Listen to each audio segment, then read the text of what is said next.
Welcome to Maggie'ville, USA. In the kitchen, I'm going to make a quick and easy dinner. Don't like to spend a lot of time in the kitchen, so easy peasy is my motto. And I usually don't like making anything with more than 4 or 5 ingredients to keep it simple, but we've got just a few more ingredients than that today and a little bit more prep time. But we'll see how this turns out. I have not made this tortellini soup before. So follow me on this adventure. Let's see how it turns out, and stay tuned to the end for my review and taste test. So let's get started.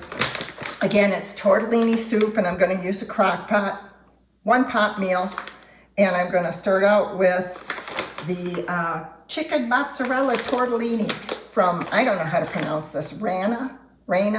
I love this brand. They make real quality food. It is a 18-ounce bag, and we're just going to pour that in there. So we've got that. Then we're going to add a jar of Alfredo sauce, pre-made. Again, this is so easy. This is a 15-ounce creamy Alfredo from Classico. Whatever you have on hand or whatever you like, that's what you use. So I'm going to pour that in there. Glug, glug, glug. Then we're going to add chicken stock. And I like using the chicken stock instead of chicken broth because it's got more stuff in it. I like it. Made with chicken, vegetables, and herbs. Anyway, this one is a 32-ounce, which is 4 cups.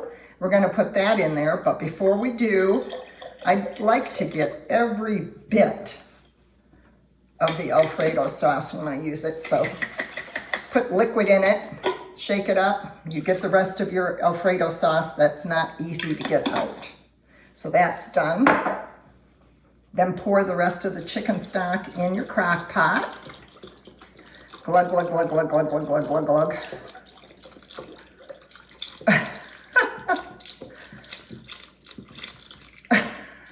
Okay, that's done. Now, I usually have my own bacon bits that I make, and if you'd like to try making your own, just look up bacon bits on Maggie'ville, USA. I've got a video on that. There's nothing better than making your own bacon bits. However, in the theme of keeping this easy peasy, I got the pre-made real bacon bits. Black Label is usually the bacon I use to make my own bacon bits. And I'm pouring this out carefully in case they have one of those packages in there that absorbs moisture. They don't. Okay, so there's that. This one is a 3.5-ounce bag. Got that done. Also, 1 pound of ground sausage. This is mild Italian sausage. Normally, I like to get the hot Italian sausage because my husband likes that extra bite, that heat. So what I did with this, number 1, I added a tablespoon of all-purpose flour. Excuse me. Because I don't like my soup soupy, brothy. We like it just a little bit thicker. So I added a tablespoon, and I put it in when I was cooking the ground sausage because then it gets mixed in really well. I also put in a teaspoon of all-purpose seasoning, and this seasoning has salt, pepper, onion, and garlic. So I put that in there, and then I put a pinch of crushed red peppers for my hubby. So I cooked that all together in the sausage. Now we're going to put that in there.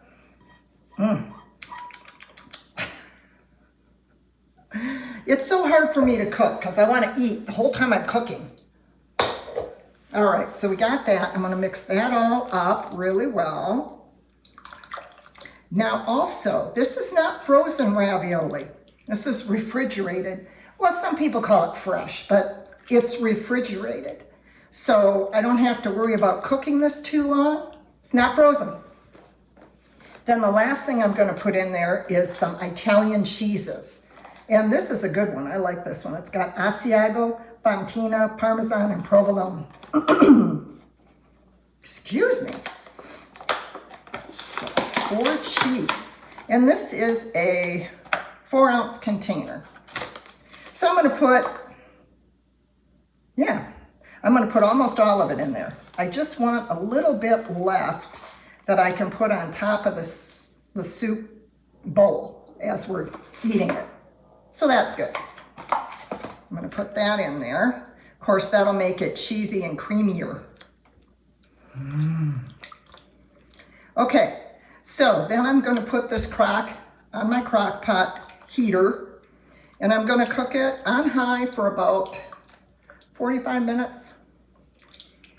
Once it comes up to temperature, I'm going to keep it on there for about 30 minutes, and we'll see how it turns out. So stay tuned with my experiment going here, and we'll see. See you in a bit. Okay, welcome back. Soup is done. I actually left it on high for about an hour and a half. So I kind of like that I could just leave it and I didn't have to go back. When you have a pot on top of the stove, you've got to constantly check it and stir it. So I did like the idea of putting it in the crock pot so I could just ignore it. Let's try the taste test. Saved a little bit of cheese. Let's put that on there. When I serve this for supper tonight, I'm going to serve it with a side of garlic toast. I like it because everything was pretty much all cooked. It was just a matter of simmering for a while and melding those flavors.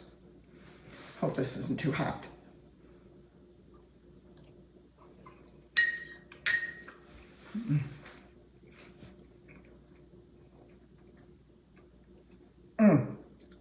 The flavor is very good. However, I don't think it's hot enough as far as heat, temperature. So, you don't want to overcook the pasta and leave it on too long, but yet in the same turn, I don't think it's hot enough. So, if I do this again, which I probably will because I really like it, it's very good. I probably will put it in a pot on top of the stove, even though it takes more time and maintenance to, stir it occasionally. Then that way it'll be hot when I serve it. You never know about the crock pot. And like I said, I don't want to leave it in there too long because then the pasta just turns to mush. So that's my review. I hope you try it. If you do anything different, let us know. Put it in the comments. Until we meet again, follow, like, subscribe, and stay tuned for the next video. Bye-bye.